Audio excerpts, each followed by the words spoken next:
This show is not a substitute for professional counseling, and no relationship is created between the show host or guests and any listener. If you feel you are in need of professional mental health and are a UA student, we encourage you to contact the UA Counseling Center at 348-3863. If you are not a UA student, please contact your respective county's crisis service hotline or their local mental health agency or insurance company. If it is an emergency situation, please call 911 or go to your nearest emergency room.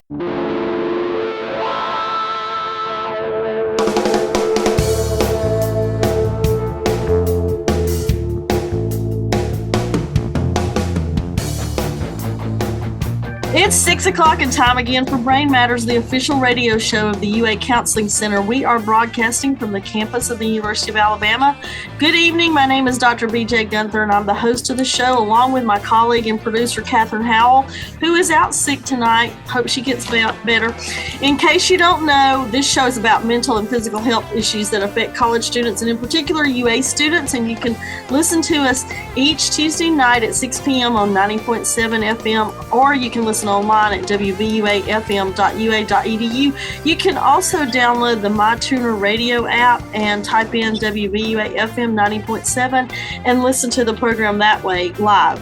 Also, if you have any ideas for upcoming shows, please email those to me at brainmattersradio@wvuafm.ua.edu, and I will consider using your show topic idea. This is our last show for the fall semester, so we'll start back up in January with our spring shows, and we usually do, I would say, 12 to 13 shows for the semester, so I'm always needing new ideas for show topics, or sometimes old ideas that maybe we've done in the past and we need to redo. So it's always a good idea, I think, to do topics like depression, anxiety, stress, time management, test anxiety. I could go on and on. So those are always good for college students to revisit every once in a while. So if you have any ideas for show topics, send those to me. Again, it's brainmattersradio@wvuafm.ua.edu. And also, if you have any questions about the show tonight, send those to me and we'll try to answer those as best as we can. Tonight's show topic is how parents can support their students' mental health needs. And my guest is Alicia Browne. Alicia is currently serving as the interim director for parent and family programs here on campus at the University of Alabama. She says she's been the interim director since July, but she's also the director of housing administration on campus. So she is wearing several hats right now, and I know she's busy because before the show started, we were talking about how she has to talk with parents daily. And I don't have to talk with parents necessarily daily, but I can totally relate to you on that, Alicia. How are you doing? Thank you for being on the show. Yeah, thank you. It's great to be with you. This is Go ahead. I was going to say, this is such a great topic for me, not only because of what I do professionally, but I have two daughters. One is a junior in college and one is in her first year in grad school. So some of this is not just professional or intellectual. It's very personal to me too, and things that I've had to deal with as a parent of college students. Yes, and I bet when parents call, I bet you have some ask if you have children because they want to know if you can relate, to what they're going through, because I think it helps on some level to be able to relate and to be able to empathize. Since you do have two daughters yourself who are in college still, Right.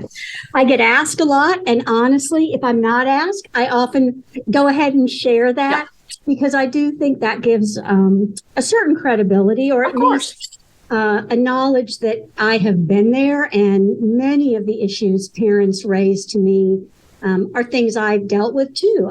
A child whose roommate is not the great match, or who is trying to get involved on campus, or things like that. I relate to so much. Tell the listeners about yourself, a little bit more about yourself, where you're from, your credentials, and why you're interested in this topic. You touched on it just now a little bit, but give a little more detail. Sure. So I'm originally from Ohio. That's where I grew up. I have been at UA since 2005. Much of that time I've worked in housing, and so much of what I do involves really interacting with parents as much or more so than with students. I've worked in the Honors College too. There I had a little more interaction on the academic side and with students. And then since July, I have been the interim director of parent and family programs. Do you think, I'm just going to hit you with just a very blunt question. Do you think parents come on too strong now? Do you think they're overly involved? We've had shows in the past. I think we had a show several years ago when I think the term's changed now, from helicopter parents. Now I'm hearing bulldozer parents. And I can't remember what the name of the show was. I think it was helicopter. But do you think parents are overly involved now? I think that parents love their children very much and want the best for them. Yeah. And if I have a critique, it's that we need to help put resources in our students' hands, but not solve the problems for them. Right. And I agree that often a parent may address something more head on, may be able to figure it out faster, maybe quicker and more proactive in making a phone call.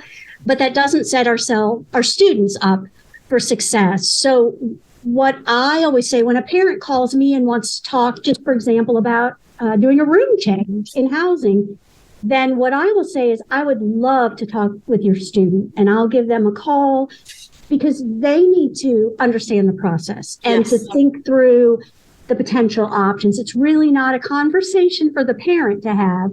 So I think what we as parents need to remember is that we can help identify resources, we can be encouraging, we can even role play a difficult conversation. Right. But when we solve the problem for them, it doesn't prepare them for the next challenge that's inevitably going to come up. Boy, that's the truth. And it is hard. Sometimes it is hard to break. That's horrible to say, but I don't know any other way to word it. It's hard to break a parent because they don't see it like you just explained it sometimes. And myself as a therapist here at the counseling center, I've had to gingerly say that to parents sometimes. Parents often try to call here and make appointments for their student, and that's why we have the policy that your child has to call and make the appointment for him herself, because that's the first step sometimes, with making appointments even. Right. Just I something think that parents have been encouraged and rewarded all through elementary school, middle school, high school, and it is hard to break that habit. And we've all been told to be active in our child's school and be an active participant. And we had the ability to talk to teachers and principals. And so there is an adjustment that comes. And so I agree that it is hard to change habits of, say, 12, 15, 18 years. But it's so important for both the parent and the student, I think, to adjust that view and begin to step back. Definitely. How do you when you're talking to a parent, do you give ideas on how to create like better communication, better ways to talk to their child? Yeah, I certainly do if I have that opportunity.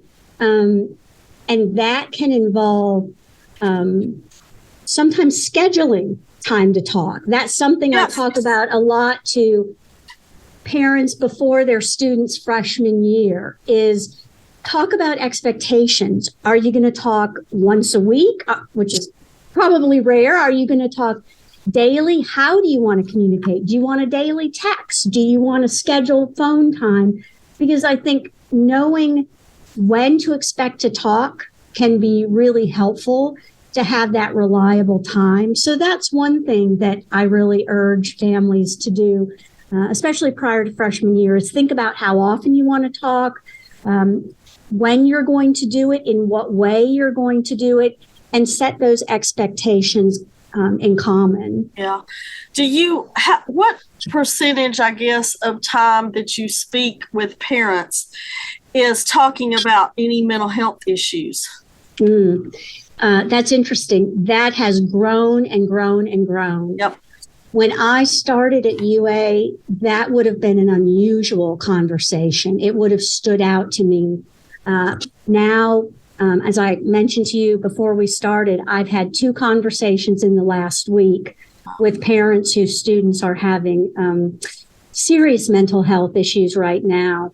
And those are not the first that I've had this semester. So I bet at least 10%, maybe it's 20% of conversations that I have include some comment on mental health. And sometimes it's just a general concern about anxiety.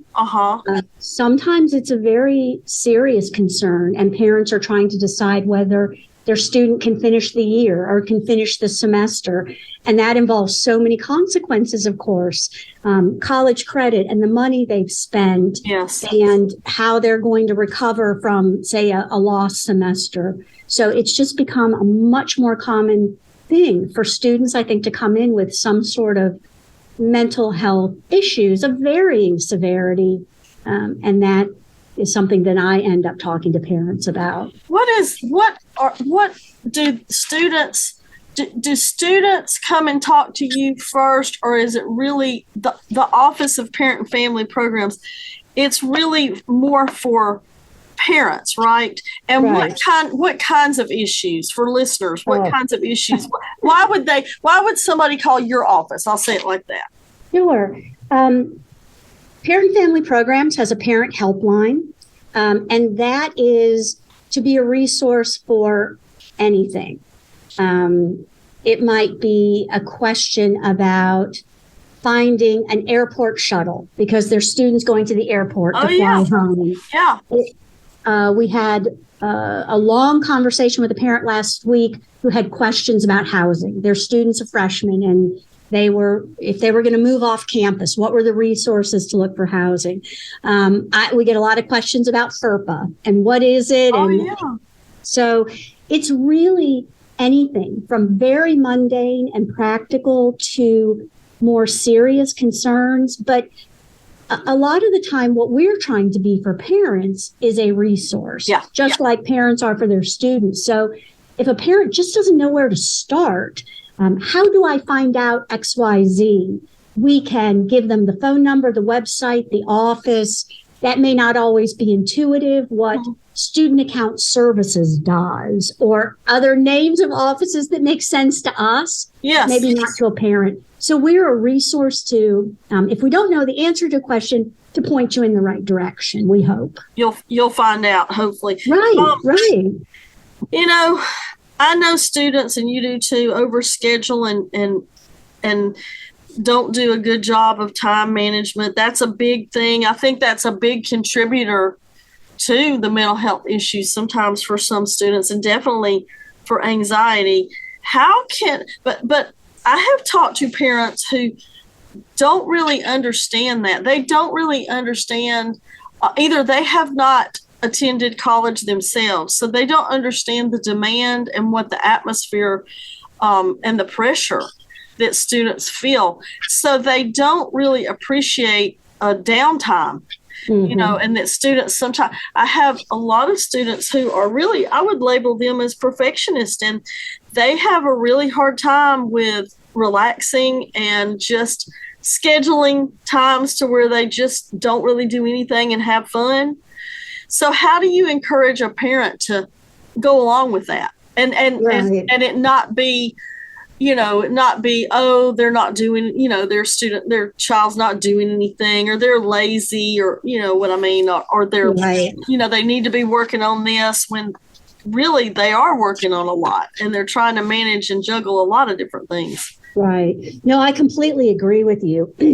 And I think, the parents who have had successful kids and high achievers continue to encourage and reward things like an extra visit to the career center, or attending a career fair, or an extra tutoring session, or something that they think will pay off in terms of higher grades or an internship.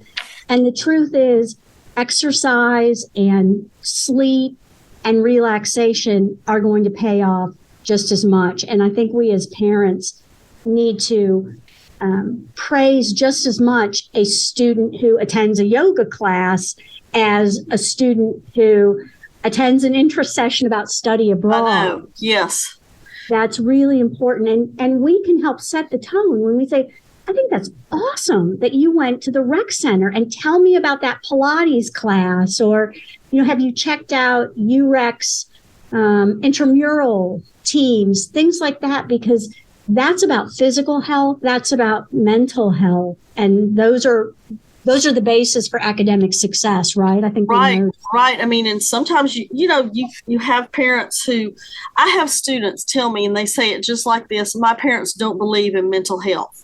They say it like that, and I know what they mean. They mean their parents are not supportive of counseling. Their parents are not, they don't believe that they are struggling or that they need to go and talk to someone.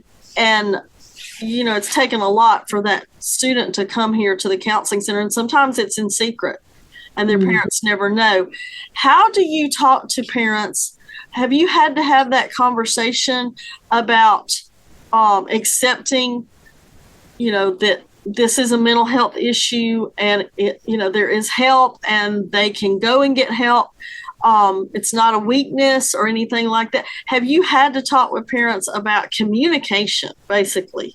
Yes, I have. And I think one thing that's a good baseline for a conversation like that is when I share, in no personal way, but share how many parents I talk to who have contacted me because of a mental health concern. And it's nowhere near as many as you do, but I do talk to a lot. And so sometimes I think a parent just needs to know that this is so common and that it doesn't set their child apart. Right. And it's not something odd or unusual. Anxiety, some sort of concern about anxiety, whether it's an actual medical diagnosis that a parent provides, pardon me, or just something that's, I guess, sort of their own intuition or diagnosis, has become more and more common. And as I share that and the number of resources on campus, I think it helps parents just to know that this is something a lot of students are confronting and a lot of families. And if you feel it's less unusual, I do think that helps in acceptance. Have you ever made, I know the answer to this, but because I have, when you talk to parents enough, have you ever made a parent angry? Yes. Please do tell. And when I say that, I mean with regards to confronting the parent, because I have had to, I'm in a different role than you are, of course. And so I have had to confront parents about being too intrusive or being, trying to do too much for their child, or even being afraid of their child, letting their child kind of, rule everything, and not really letting their child speak or talk or anything like that. So sometimes I say it as nice as I can, but they get defensive sometimes. Yes, I think that's true. Because again, as parents, we are all out here trying to do the best for our children. We're not trying to make mistakes. We're not trying to do badly. And it can be hard when someone reminds you that there's another way to do things. Yes, that's a nice way to put it. When I'm in a conversation with parents and the student, if we're in the same room, or, more and more, I get put on speakerphone or some sort of joint phone calls. That never used to happen. Oh. And now a lot, the parent wants to be part of a conversation, which is fine as long as it's being led by the student. Right. And so in those cases, I direct my questions to the student. Good. It doesn't always stop the parent from answering, but I will turn and specifically ask John or Sue or whoever the student is what they think or what they prefer. And that's my best technique in that case, is just to actively engage the student. I think sometimes one of the challenges that I get is I will have parents tell me that they're calling because nobody will help their student, or no one will return a phone call to their student, or no office will deal with the student. Yeah. And that is so counter to my experience. Yes. Because I always call back a student. I love to have a student contact me. And that's how I find other offices to be. And so that's definitely one where I will challenge a parent who said, well, I have to call because I know you'll take me seriously. I'm going to take your student seriously. Yeah. I'm going to take your student very seriously. And so I have to sometimes affirm those messages of how I'm happy to work, or any office is happy to work with a student. Yes. And we will, in fact, do so and don't have to have a parent intervene to take the issue seriously. Oh, yes. You know, we have, and this is understandable because we're the counseling center, and I don't know if you have this, but we have parents come with their child sometimes to counseling. Mm-hmm. And I'm very careful. It depends on if there's risk factors or not, whether or not I will invite the parent back. And usually I do, but I usually bring the student back first to talk to them because they might not want, you know, I've had students come back and tell me, I don't want my mom in here. Right. You know, and so listen, Alicia, let's take a quick break. I have forgotten to take a break because Catherine's out sick today, and she usually instructs me when to do that. So let's take a quick break, and when we come back, let's take some email questions. They may be some of the same ones that we're talking about. I'll look at them right now. But you're listening to Brain Matters on 90.7 The Capstone.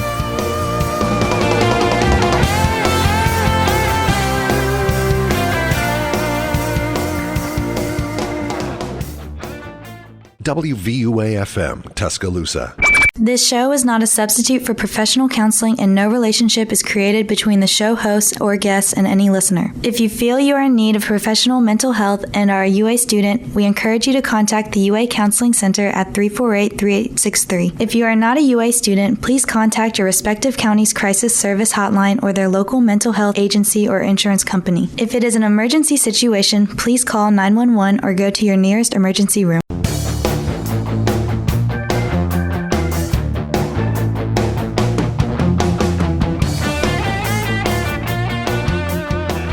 You're back listening to Brain Matters on 90.7 The Capstone. I'm Dr. B.J. Guenther, and we're talking tonight about how parents can support their students' mental health issues.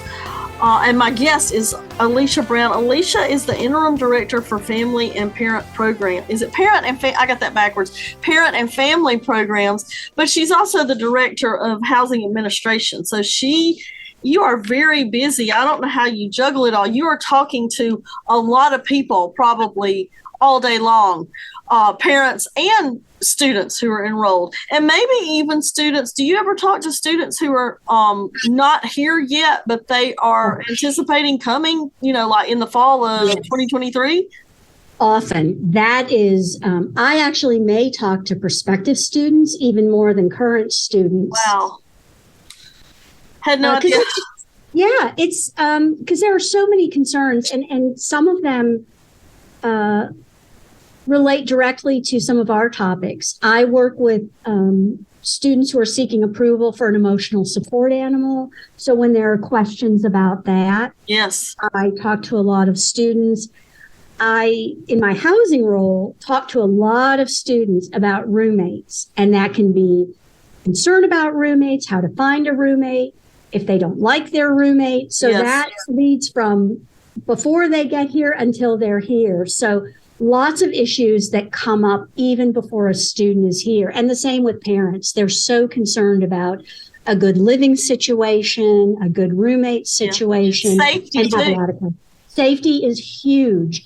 In the last couple of years, that has really ballooned as a topic that I get questions about. I think it's because so many people are not from here. They don't know. They're not even from the state of Alabama, so they can't just come here and visit often, right, like in-state students can and their parents. That's right. I'm looking at one of the email questions, and it's a little more specific, I think, than what we've said. How can parents support their anxious college student who is likely stressed from lack of time management skills without micromanaging them or enabling them? Sure. That's a long question. It is. That's a great question. I think we all know that from a distance, a parent is not going to be able to manage their child's schedule. They are not going to be able to set aside hours for the student to study or work or anything else. So the best thing they can do, I think, is encouragement. Maybe talk them through how you do that and start with things that have to be done. You have to attend class. Yeah. I firmly believe you have to attend class. That's how you're going to be successful. Then you have to allot time to study. So I think you can talk to a student about that schedule and then what's left in your day. Some students have to work for financial reasons. Some want to, and that's a different conversation. Yes. Then there's time for friends or clubs. There's time for exercise, as we've talked about. But I would start with helping your student talk through and prioritize. Mm-hmm. What do you have to do? What would you like to do? What would be great if you can fit it in? And there are resources on campus, too, that can help students with study skills and time management. So I would help them be aware of tutoring or the Center for Student Success or other resources that might help a student with time management. But, you know, we as parents from either 5 miles away or 500 miles away can't actually manage their time. I've had parents ask me. I have had parents. I remember one parent asked me if I would be like her son's alarm clock. Oh yeah. You know, and that didn't sit well with me. And you know, I would think the son. Good grief. You know, yeah. It's almost like, you know, a desperation. Yes. And my philosophy is there's natural consequences. You pick up a cat, you're going to get scratched. If you don't go to class, you're going to fail. You know, and maybe you need to let them do that and hope that they learn from that if they are motivated to be in school, you know. Right. One of the articles, I always read some articles before my show because I like to have a little background of what we're talking about. And one of the articles, it's entitled How to Support a Student Struggling with Their Mental Health. And one of the first headings they talk about is what you just mentioned: listen and encourage open conversations about mental health. I think it's very important for parents to recognize what's going on and bluntly ask their child, how are you doing with managing your time? How are you doing? Well, tell me how you're managing it. Tell me what you're doing. You know, I think there's a fine line you walk, though, between like nagging and actually letting your child know that you really do care and that they can talk to you. You know? Right. I think it's important too to understand that sometimes a student is just venting. Yeah. And there are some topics, complaints, questions that probably don't need to be followed up on because it was just, you know, the same way when I come home and have had a terrible day at work, I'm going to quit my job. Yeah. And so a student who, you know, has a hard test and maybe texts mom to say, this is the hardest class ever. I can't be a pre-med major. I'm going to have to leave school. Well, that's probably not it. And so you may not need to call them back and talk them out of leaving school because what they really meant was, I'm tired, I'm frustrated, I'm disappointed, I'm concerned. But you know what? Then they get to be on the test and they're fine. They move on. It's true. I think a lot of parents kind of panic a little bit and think they need to fix it right then because they're so, you know, their child is so distressed right then. But you don't have to do that necessarily. You can just kind of sit back, like you said, and listen. And that's another thing that I hope parents will consider is if your child calls you and is in a panic, refer them to the counseling center. That's a great resource. We are a great resource for parents, but and I think a lot of parents do, to be honest. And we get referrals when students come and fill out the intake. We ask where they were referred from, if they referred themselves or whatever. And a lot will say their mom or dad or their parents. Mm-hmm. That's great. That's encouraging. A real step forward that parents see that as a resource. The next question, I think we might have answered this already. When a parent knows that their child has been assessing mental health resources, how can they start a conversation with their child about their needs without making the child feel that the parent is trying to take over or be intrusive? That's kind of that fine line we were talking about. Right. And I think a lot of that is wording. Do you raise something along the lines of, have you thought about calling? Have you looked into? That's different than saying, well, I'll call and make you an appointment. That's right. It's different to say, have you thought about making an appointment? Have you looked at the website? Are you aware, honey, that the counseling center offers XYZ? Are you familiar with the Women and Gender Resource Center or all these other great resources? And when you raise it as something a student might do or look into or contact, that is way different than a parent who says, I'm going to make an appointment for you, I'm going to research this and then tell you what to do. Yeah. So it's just a different way of approaching the same topic. A lot of times I have had parents call and ask, how do I approach my child, whatever the topic, whatever the issue is. And I'll always say, have them call me directly, because when people have the name of somebody, sometimes that encourages them or makes them feel a little more relaxed to know a person, but I always ask the parent, have you told your child that you are calling here to talk to me? And it's 50-50 a lot of times. Sometimes they do not want them to know that they've called, but most of the time they know. The student knows that their mom or dad's calling here. I think they want them to kind of feel it out a little bit and get some information about what they need to do. Right.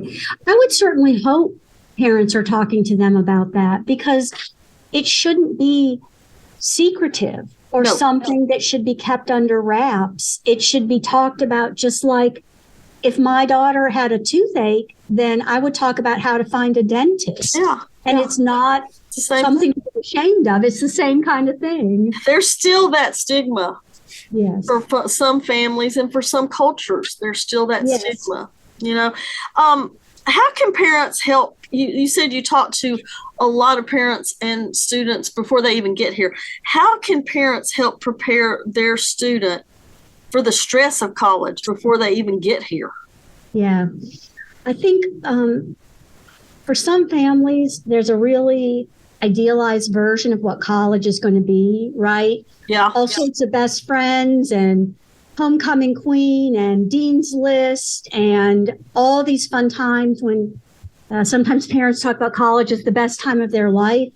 And I really encourage families to talk about the things that may go wrong, which is a high achieving high school student may fail a class or may find a class really difficult, may need tutoring, which they never needed. Yeah. They may have an image of being best friends with their roommate and staying up late at night talking, and then they find out they don't really gel with their roommate. There are so many ways where, just as for us as adults, we're not going to be the most popular person in the room, and we're going to have challenges, and not everyone is going to like us. And I encourage families to have that conversation ahead of time. What are you going to do if you and your roommate don't get along? What are you going to do if you get a D on a test in that class? What are you going to do to change that situation? And talk about resources so that students know you accept as a parent that not everything's going to be perfect. That's right. And what are you going to do? because we're not just going to turn around and come home and quit school. Mm-hmm. You're going to have to figure out how to address difficult situations. And I think it's a lot easier to talk about it the previous summer than when they're here in the middle of it. Oh, yes. Let's take another short break, and when we come back, I want to talk about what you hear are the most prevalent concerns. I know you've already mentioned roommate situation, and I hear that all the time too. But let's talk about other issues that you hear a lot about. And also, there's another email question. So hang tight. We'll be right back. You're listening to Brain Matters on 90.7 The Capstone.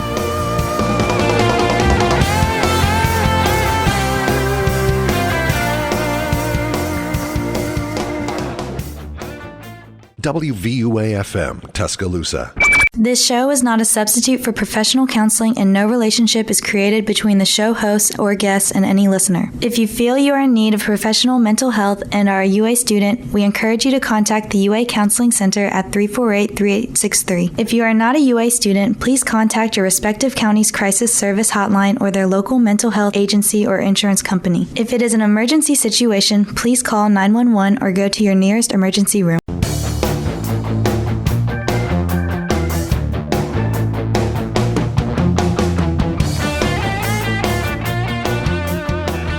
You're back listening to Brain Matters on 90.7 The Capstone. I'm BJ Guenther, and we're talking tonight with Alicia Browne. Alicia is the Interim Director for Parent and Family Programs here at the University of Alabama, also the Director of Housing Administration. So, and we're talking, by the way, about how a parent can support their student or their child when they're struggling with mental health issues. And Alicia is the housing director of Housing Administration. I mean, it kind of, for both of your roles right now, it kind of overlaps with roommate issues, doesn't it? All the time. And that is probably, I'm not going to say that's one of the biggest complaints that we hear here. It's a lot of it is they've signed the lease and they can't get out of the lease. And sometimes it really is a bad roommate situation. Mm-hmm. And sometimes I've had to intervene as best as I can when it affects somebody's mental health. But a lot of times you have to let them kind of figure out how to work it out on their own and just be a support to them.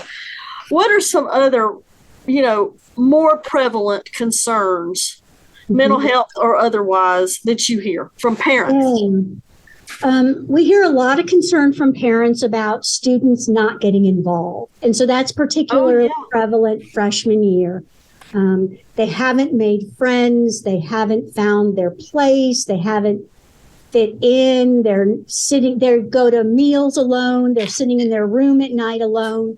So that concern for friendship and engagement and involvement is very prevalent. And that is a natural thing. First semester of freshman year, lots of students are still trying to find their place and their family and their people. That is not unusual. I'm sure you hear that too. All the time. Do you ever talk to parents about the pressures here in college and societal pressures in general? In the article that I mentioned earlier, one of the quotes is, lots of pressures put on young adults by society to be successful. It's important to let them know that you understand how stressful this can be, even if they don't seem like they're struggling. Right. Absolutely do. I don't know that we've talked about social media yet, but of course, for all of us, that there's a huge pressure. I think about it. We've just passed Thanksgiving, and I certainly saw on Facebook and Instagram lots of perfect looking Thanksgiving turkeys and meals that did not look like the meal I cooked.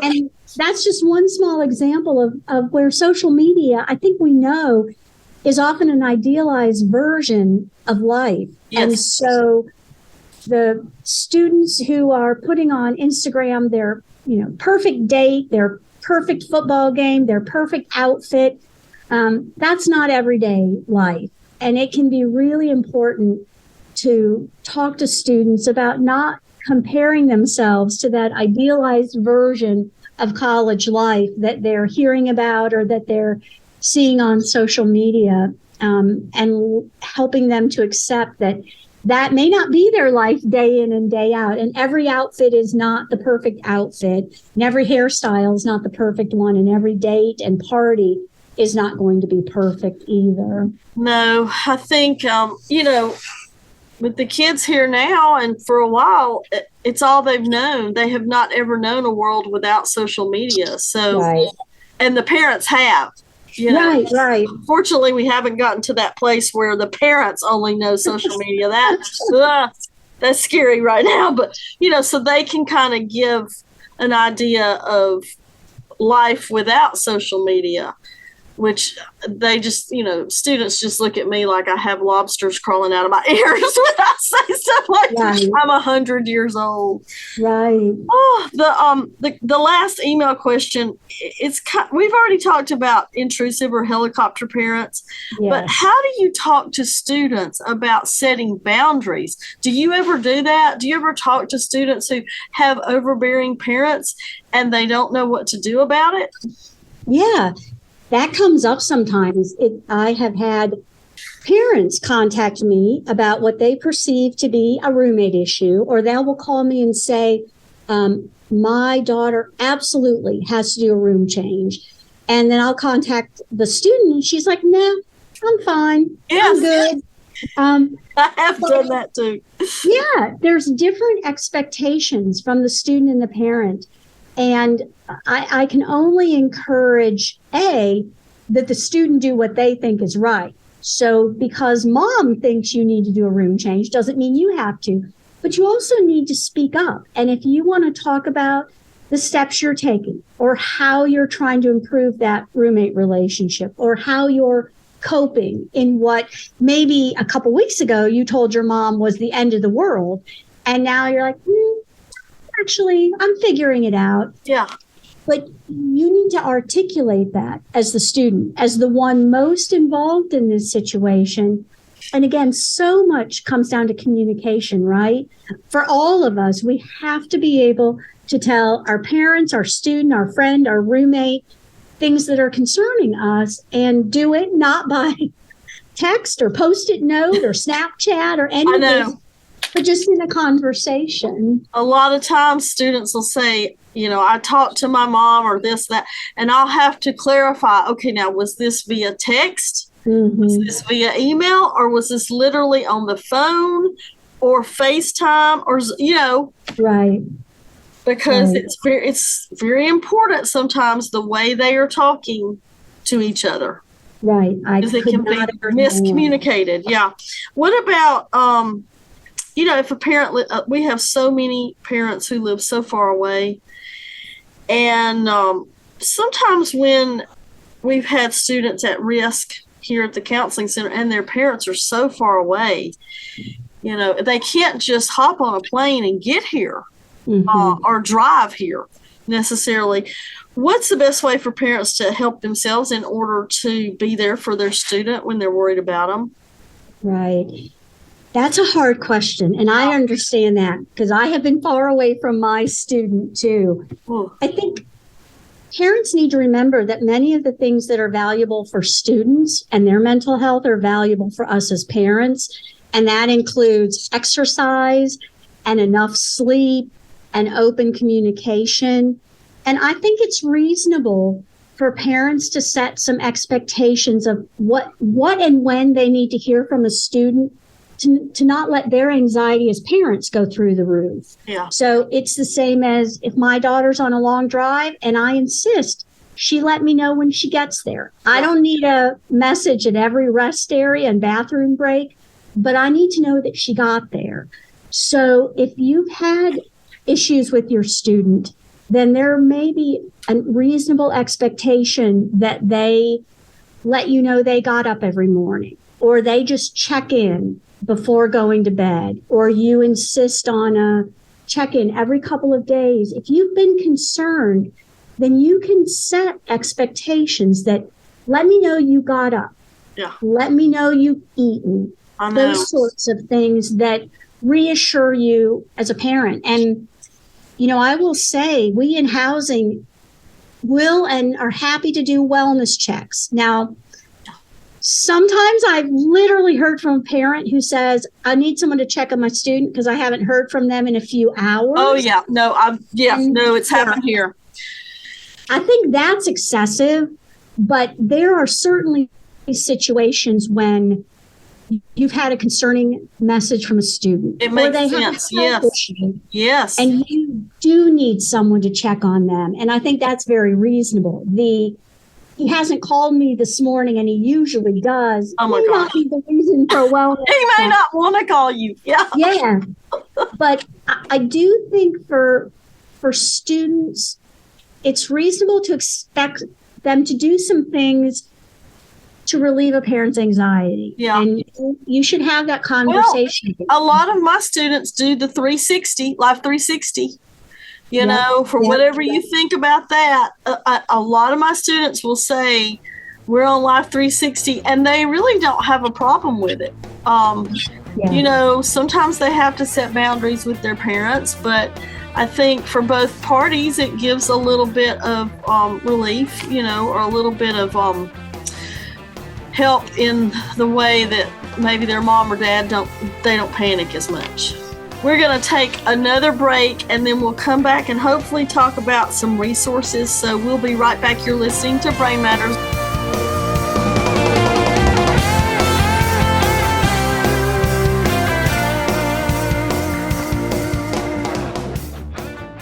WVUA-FM, Tuscaloosa.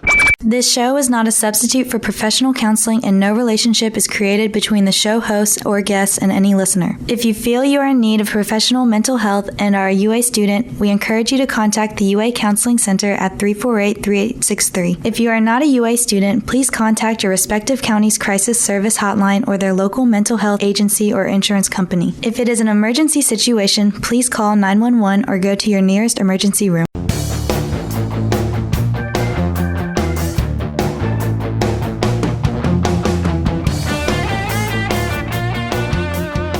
I just have one more question. Okay. Do you have any resources for listeners, for parents who are listening, other than your office or my office? Do you have any books, any phone apps, any podcast, anything? I would not necessarily say I have books or podcasts to recommend, but I would encourage parents to become familiar with all of the resources on campus, because those are perhaps going to be the most helpful. Beyond the counseling center, for health and mental health, of course, the Student Health Center is a great resource. They do have psychiatrists who are available to students. The Women and Gender Resource Center has important resources. I know that more and more students are coming to campus who have faced substance abuse disorder. And so the Collegiate Recovery Center can be really valuable. And some of these have individual counseling, but also, group meetings that are available for peer support. So I think those are important for parents to know about. Veterans and Military Affairs is a great office and resource for both parents and students. A good resource for us, and we direct parents a lot of times when we have done all we can do, is to the Office of Student Care and Wellbeing. And I think that's under the umbrella of Dean of Students Office, but Student Care and Wellbeing, they have more leverage with certain academic issues than we do, even at the counseling center. So I referred a parent to that office last week, in fact. So I agree. I think all of those are really helpful. And then I encourage parents to just engage in the same self-care that we've talked about for their students, and to recognize that, this is a change of life for parents as well. And when you're concerned about a student, whether it's for something small or major, you need to be caring for yourself too, so that you can be there to care for your student and to encourage your student. That's exactly right. Thank you so much for being on the show. I think this is a topic that we need to talk about more and have more resources, just as a podcast or a radio show for parents to kind of get used to the University of Alabama. I think we do a great job here, though, on our campus of, catering to parents, not just students, but also catering to parents. And I think they feel that when they come here. Yeah, I agree. I think we're very responsive and supportive, and that there really is an ethos that we want to support the entire family. That's certainly what Parent and Family Programs is about, but I think it's beyond that office and beyond what my small staff do, for sure. And I hope parents feel that. Definitely. Well, thanks for being on the show. Thanks again. And hopefully down the road, we'll do this again and maybe change it up a little bit. But this is always a great topic to have at least once a year. Yeah, thank you. I appreciate the opportunity. It's great to talk about this. Don't forget, our shows are recorded and podcasted on the Apple Podcast and audioboom.com, also to voices.ua.edu. You just type in Brain Matters and you'll find some of our past shows. There's also a link to voices.ua.edu on our Counseling Center's website. It's counseling.ua.edu. You can find a lot of resources. I like to give a thank you to everybody who's made the show possible. Not just this semester, but for the last, in January, it'll be 10 years. I can't believe it. Our executive director, Dr. Greg Vanderwall, here at the Counseling Center. Terry Siggers of the Office of Student Media. My production assistant, Catherine Howell. She's not here tonight. Get better, Catherine. We need you back. My colleagues at the Counseling Center and the WVUA staff who help us edit the show. And, of course, my guest tonight, Alicia Browne. Don't forget, this is our last show for the fall semester, but we'll be back in the spring, probably middle of January when we all get settled back in. Have a great holiday season. I'll see you back here soon. Thanks again for listening to Brain Matters. Good night.